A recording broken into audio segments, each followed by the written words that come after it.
to the BJ Show. Let's rock and roll. Rock and roll. Come on, everybody. Let's lose control. Brad and John, they're the ones to follow. Yeah, ready for the ride. It's the BJ Show.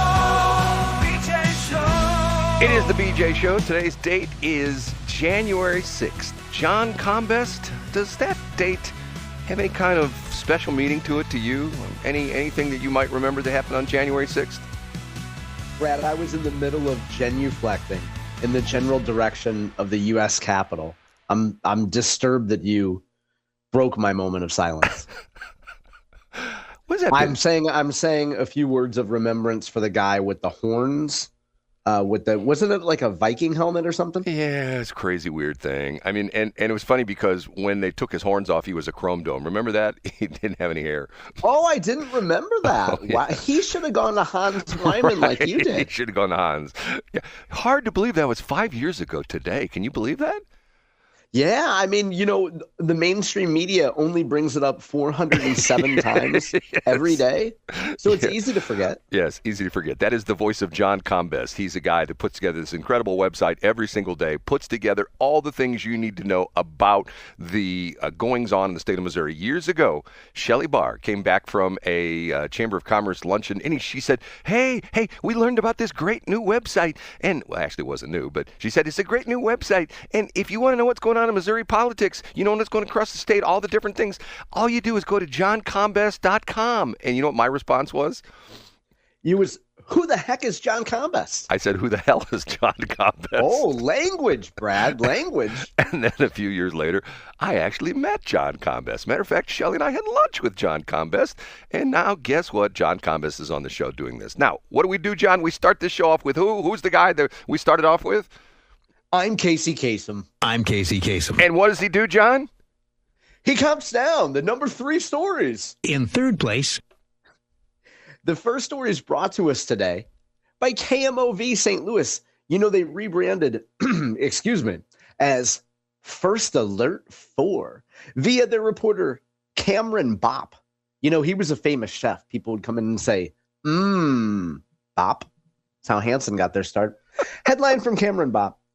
St. Louisans say natural gas bills are skyrocketing, and here's why. Some Spire customers across the St. Louis region say their gas bills are climbing this winter, with residents posting, quote, sticker shock, end quote, totals on social media as colder weather increases home heating usage. Brad, I have to say I've seen some of this on social media too. People caterwauling, complaining about the price of their natural gas bills from Spire. Here's what Spire has to say. A gentleman named David Yonce, I hope I'm pronouncing that correctly, Yonce. David Yonce is the managing director of regulatory affairs for Spire, Missouri. And he says, quote, in the winter months, our customers are using more natural gas for heating their home. I like how David is kind of holding our hand and explaining why our bills are higher in the winter than they might be in the summer. Spire also says recent rate increases on bills are contributing. Yonce said a delivery rate increase that took effect at the end of October is tied to infrastructure work, including replacing aging pipes and installing new metering equipment.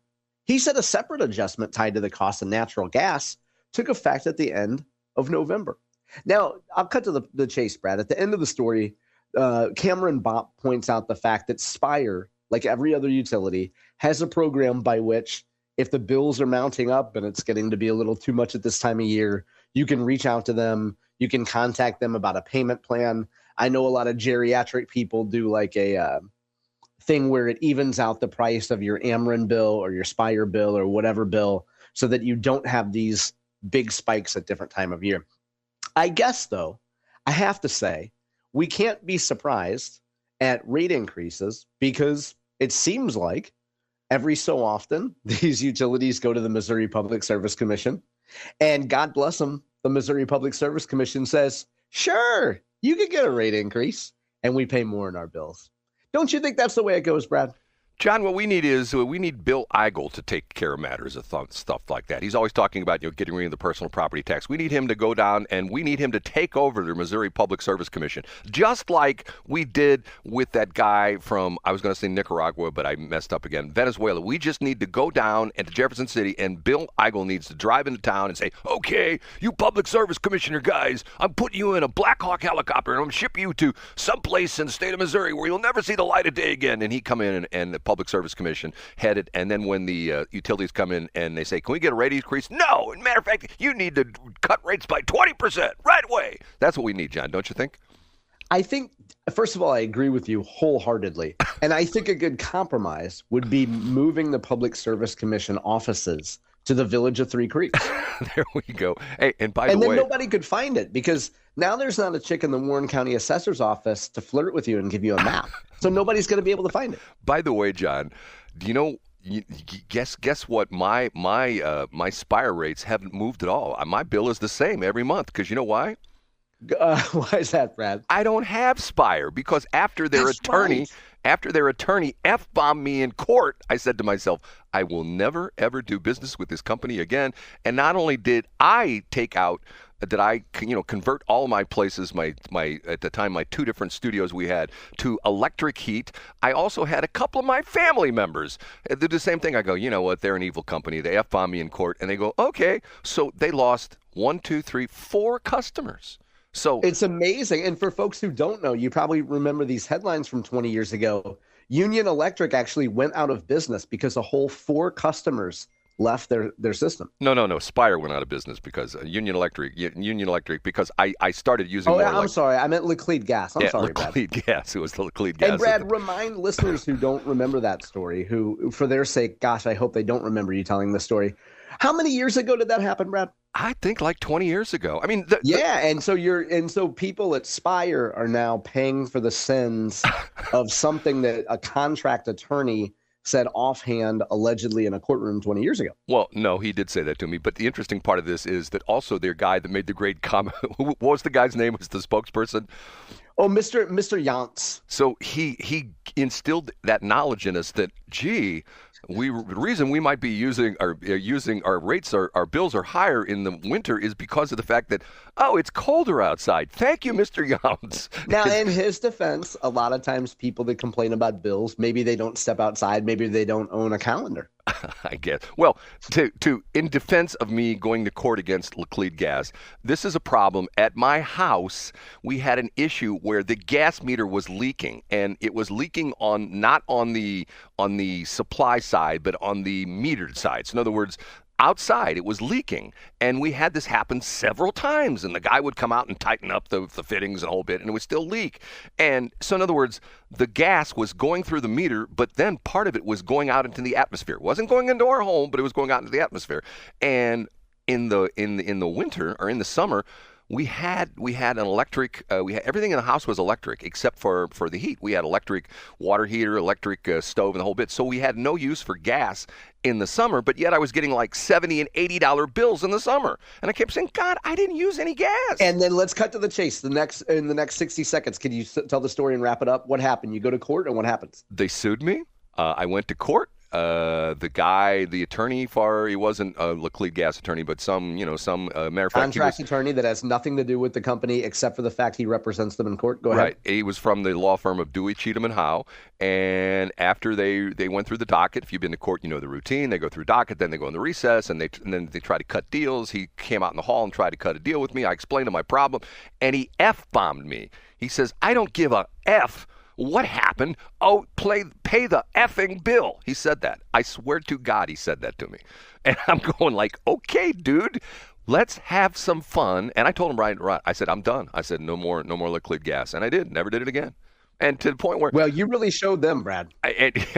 See, what he's also saying, Mr. Yountz, what he didn't come out and say is the reason everybody's gas bill is going up is because of all the new data centers in the state of Missouri. That's the real... Yeah, I wonder if we'll talk about that, good Lord willing, in the next 5 minutes. Okay, let's go with number 2. Up a notch to number 2.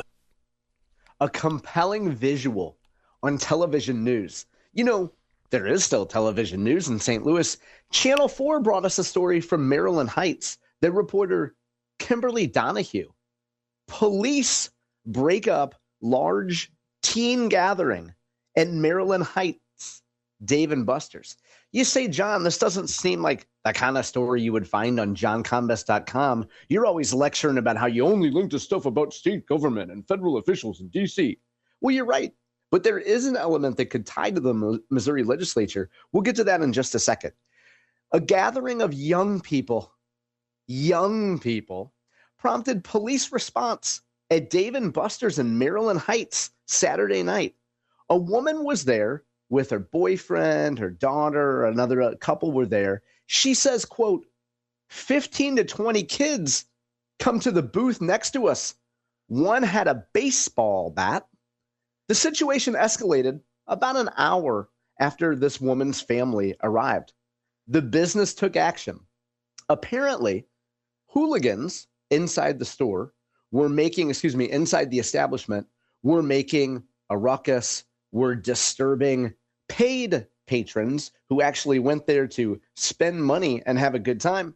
And you can see on the Channel 4 story some social media clips of a bunch of savages running around the parking lot, literally running around the parking lot in wild packs. Now, Brad, I want to be careful how we talk about this because sometimes people jump to conclusions about the demographics of a group that consistently ruins things and makes trouble. And I want to point out that it's not clear that all of the groups here were young Asian females. Had you jumped to that conclusion, Brad? I was way ahead of you. I thought either that or they were K-pop fans, one of the two. Yeah, well, and there is some overlap there. A lot of times you hear, oh, the Sasha boys are in town. We got to go fight them. We got to have Huntrix go battle them. But I don't think that's what happened. Now, from the videos posted on social, the folks that were causing trouble do happen to be dark-skinned, but I don't think they're Asian. And I don't want to, they do all assume to be male, but until we check and ask them their pronouns, we can't be certain that they're all black males. So I think, Brad, the Missouri legislature spends a lot of time talking about crime. On this very show, we had AG Catherine Hanaway talking about how crime is her top issue. I don't know if it's the Missouri legislature's place to put in a tight curfew at Dave and Buster's or at certain areas. I don't know if that's the legislature's path there. But what happens to these youth that cause trouble at a place like this? There don't seem to be any repercussions. There don't seem to ever be any sort of arrests or accountability. Parents don't ever seem to be held accountable. So I just think if you were a black family, let's make the customer family black. And maybe you live in Glasgow Village or Spanish Lake, the area that Brad and I are from, or wherever you're from. And you say the kids are going back to school on Monday. Auntie Clarice sent us a little money for Christmas. Let's take the kids out and have a good time. You go to Dave and Buster's, you sit down, and packs of wild savages start wilding, destroying your time. Dave and Buster's actually shut down the restaurant and kicked everyone out, even the paid customers. They said, everybody get out of here. We're not dealing with any of this for the rest of the night. Imagine being that family and thinking, wow, certain groups of kids seem to ruin everything. What time of the day was this? Or is this the evening? It was nighttime, yeah. And the videos clearly show that it was after dark. So to be fair, I mean, it gets dark around 5 o'clock. I mean, in North County, it started getting dark in the 90s, if you know what I mean.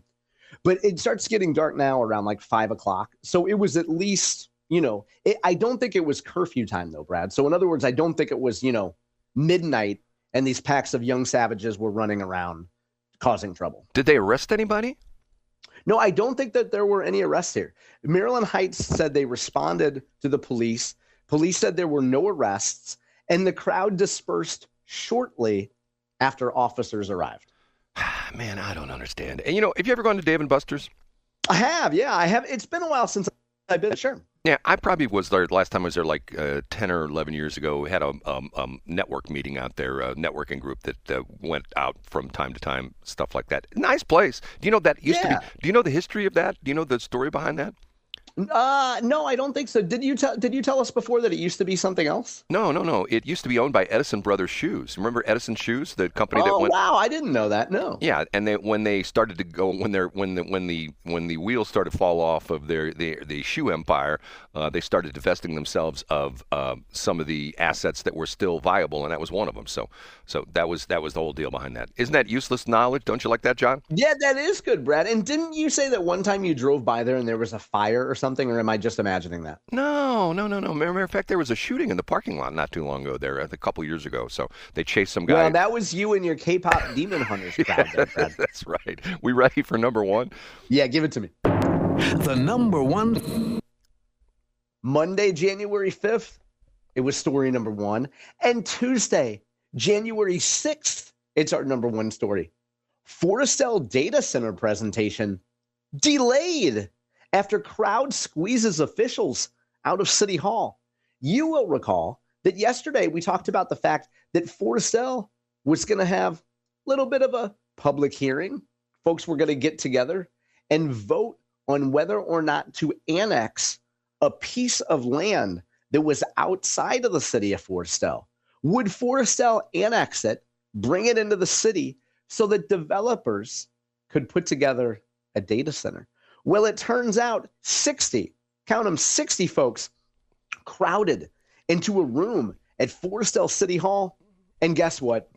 There were many more outside, dozens more outside, according to Post-Dispatch reporter Ethan Colbert. Those folks, according to Ethan, were anxious to hear details from officials about proposed data centers that could be built there. So the city, these are my words, not Ethan's, threw their hands up, said, you know what? Too many folks have showed up here. We can't have a real meeting here. We're going to move it.